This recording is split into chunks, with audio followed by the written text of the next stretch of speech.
Shalom, kasih karunia Kristus Yesus atas kita semua, sekarang sampai kekal, amin. Saudara,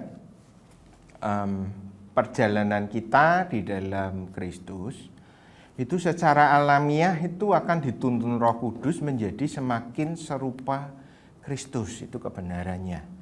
Nah, tetapi menurut surat Ibrani ada kejadian yang namanya bantat rohani. Atau manusia yang rohaninya tidak mengalami pertumbuhan. Nah, ini kita akan baca di Ibrani 5 ayat 12. Sebab sekalipun kamu ditinjau dari sudut waktu, sudah seharusnya menjadi pengajar. Kamu masih perlu lagi diajarkan asas-asas pokok dari penyataan Allah. Dan kamu masih memerlukan susu, bukan makanan keras. Amin. Sekalipun ditinjau dari waktu, umur, seharusnya jadi pengajar. Nah, tapi masih perlu lagi diajar pokok-pokok dasar, asas-asas pokok, dan masih memerlukan susu, bukan makanan yang keras. Nah, ini kalau kita lanjut baca, saudara, mereka yang bantat rohani ini, kalau tidak menyadari, maka ujungnya bisa murtad. Bahaya ini. Nah, saudara, apa yang sebenarnya membuat seseorang itu bisa bantat rohani? Nah, kalau bantat mental di dunia medis itu bisa terjadi, saudara. Jadi dulu saya pernah melayani di sebuah gereja yang lain, bukan di Kahal, ada jemaat, seorang ibu janda sudah berumur. Dia ini punya anak laki-laki umur 40 tahun. Nah, itu kalau saya datang doa melayani, kemudian ajak renungan firman, itu anak itu yang umurnya 40 tahun itu kalau saya datang itu senang girang. Tapi girangnya itu lucu. Laki-laki umur 40 tahun, tapi kalau saya datang sama teman saya kadang sendiri, dia tuh loncat-loncat, "Ma, Kak Tim datang, jingkrak-jingkrak seperti itu. Kayak anak kecil, umur 40 tahun, sikapnya kayak anak kecil. Nah, kalau saya sudah tidak kaget karena saya tahu kondisinya. Jadi anak ini, orang ini pada waktu umur 11 tahun dia main bola sama teman-temannya, kemudian jatuh. Nah, kepalanya itu kebentur batu, pingsan, koma kalau tidak salah selama seminggu. Kemudian sembuh seperti biasa. Tapi kemudian di tahun-tahun berikutnya mamanya bingung, agak heran.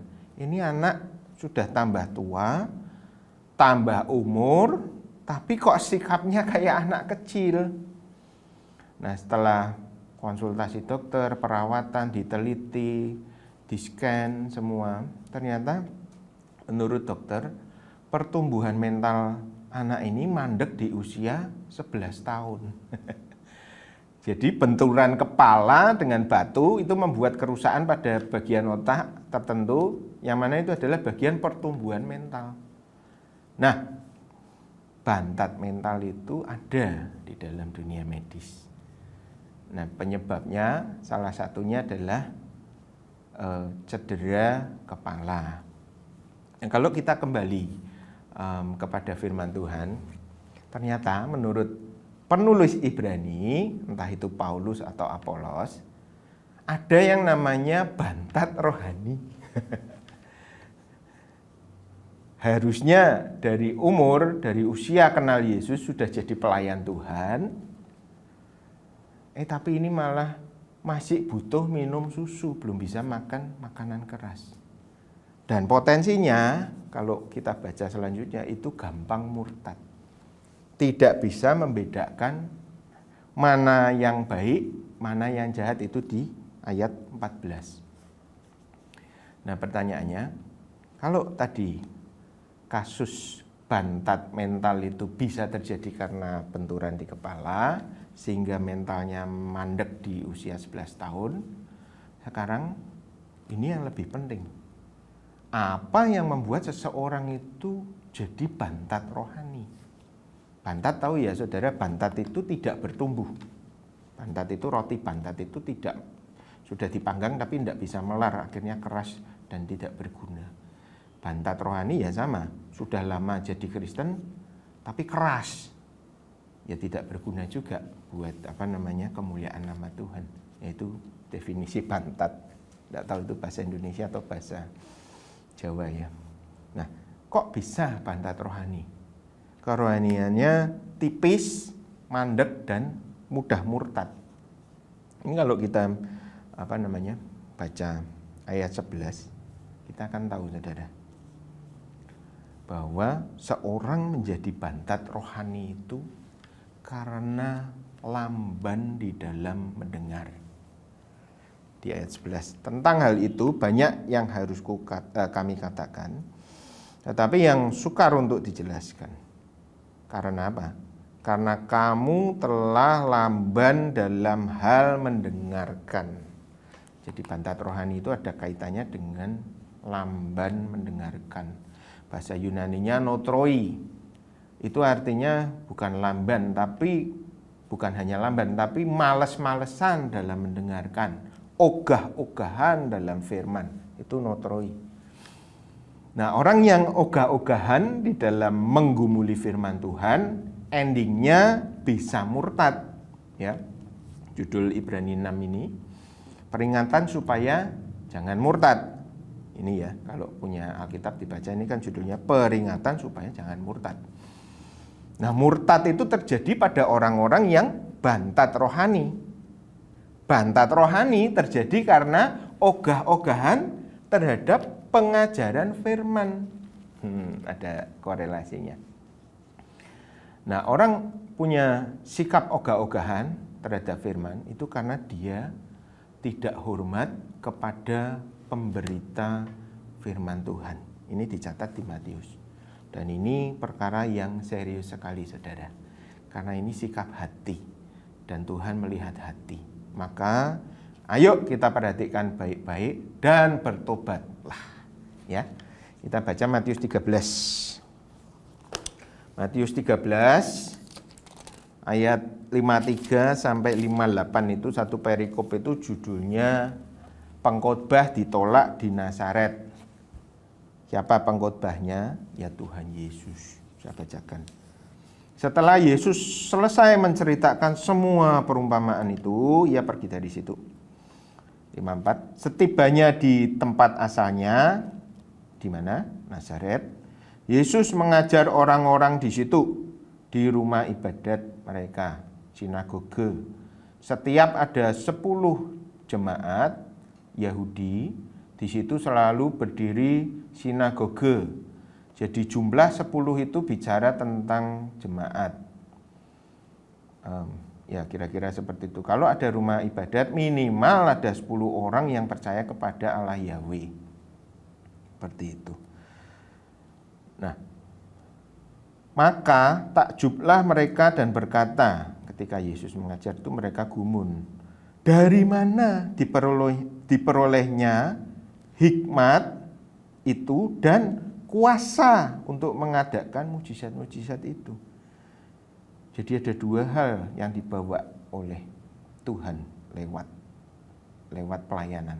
Satu adalah hikmat pengajaran, yang kedua adalah kuasa dan mujizat. 55. Bukankah ia ini anaknya tukang kayu? Yesus ini kan anak tukang kayu. Bukankah ibunya ini namanya Maria dan saudara-saudaranya Yakobus, Yusuf, Simon, dan Yudas, orang-orang biasa itu ada pada kita. 56. Dan bukankah saudara-saudaranya perempuan semuanya juga ada bersama kita? Jadi dari mana diperolehnya semuanya itu? Pengkhotbahnya tidak diakui. 57. Lalu mereka kecewa dan menolak dia, yang ditolak Yesus. Maka Yesus berkata kepada mereka, perhatikan saudara, seorang nabi dihormati di mana-mana. Nabi dihormati di mana-mana, kecuali di tempat asalnya sendiri dan di rumahnya. Nazaret itu rumahnya Tuhan Yesus. 58. Dan karena ketidakpercayaan mereka, tidak banyak mujizat diadakan di situ. Amin. Ini cerita tentang Tuhan Yesus dilecehkan, tidak dihormati sebagai pengkhotbah. Nah, bantat rohani itu saudara, di dalam hidup seseorang itu disebabkan oleh karena dia kehilangan dua berkat tadi. Itu di ayat 54 tadi ya. Mereka merendahkan hikmat dan kuasa Yesus. Akibatnya jadi bantat rohani mereka. Kalau bantat, mereka kehilangan pertama-tama adalah berkat pengajaran, yaitu hikmat firman Tuhan yang menjaga kehidupan dan mendewasakan rohani kita di dalam Tuhan. Yang kedua, berkat yang hilang dari orang-orang bantat ini adalah berkat kuasa, tanda-tanda, mujizat, dan kesembuhan. Keajaiban Tuhan. Nah, penduduk Nazaret ini, mereka jadi bantat rohani, tidak banyak firman Tuhan dinyatakan, tidak banyak mujizat dilakukan di sana. Karena apa? Baca ayat 57. Lalu mereka kecewa dan menolak Yesus. Kemudian Yesus berkata kepada mereka, seorang nabi dihormati di mana-mana, kecuali tempat asalnya sendiri. Di tempat asalnya sendiri, di rumahnya.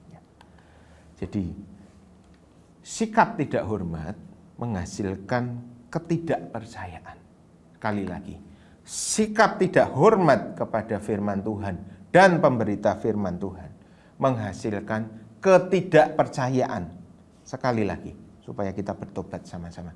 Sikap tidak hormat kepada pemberitaan firman dan siapapun yang memberitakan firman dengan jujur menghasilkan ketidakpercayaan. Ketidakpercayaan menghasilkan bantat rohani. Bantat rohani membuat seseorang kehilangan pengajaran dan kesaksian, firman dan kuasa, yang akhirnya akan membawa kemurtatan, itu menurut Ibrani 5, dan kebinasaan. Nah, saudara, mari kita menghindari sikap ini, yaitu sikap kaum Nazaret, yaitu sikap tidak hormat ketika firman Tuhan itu disampaikan. Nah, ketika firman disampaikan, dengarkan sungguh-sungguh. Minta Roh Kudus untuk menolong kita, mengerahkan segenap kekuatan supaya kita ini bisa konsen menerima firman yang sedang diberitakan. Dan mari saudara, kita mengasihi dan menerima siapapun orang yang dengan jujur sudah memberitakan firman Tuhan. Karena dengan hormat yang demikian, hati kita bisa percaya terhadap kebenaran firman yang disampaikan.